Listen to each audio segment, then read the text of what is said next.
যদি ওর বিচার না হয় আমি সুইসাইড করব এবং আমার সুইসাইডের জন্য এই বাংলাদেশ সরকার দায়ী। তোর এই দোয়া আল্লাহ শুনবে না। আমি বছরে 5 বার হজ করি। আজকে যদি ওই মেয়েটার হাত বাঁধে, পা বাঁধে, লাথির উপরে লাথি মারে, এই মেয়েটা কোথায় যাবে?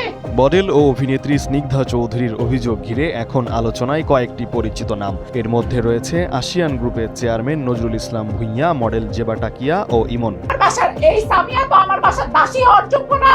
স্নিগ্ধার অভিযোগ, আসিয়ান গ্রুপের ব্র্যান্ড অ্যাম্বাসিডর হওয়ার প্রস্তাব দিয়ে তাকে একটি কার্যালয়ে নেওয়া হয়। সেখানে তাকে মডেল জেবা টাকিয়া ভেবে আটকে রাখা হয় এবং নির্যাতন করা হয় বলে দাবি করেন তিনি। আমি উপর থেকে নিচে লাফ দিছি, আমার শরীরের জখমগুলো দেখছেন।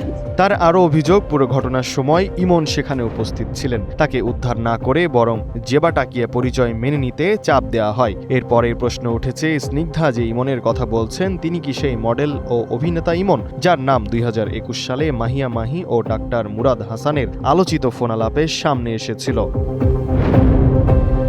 তবে নজরুল ইসলাম ভূঁইয়া স্নিগ্ধার অভিযোগ অস্বীকার করেছেন। আর ইমনের পক্ষ থেকেও এখন পর্যন্ত কোনো আনুষ্ঠানিক বক্তব্য পাওয়া যায়নি।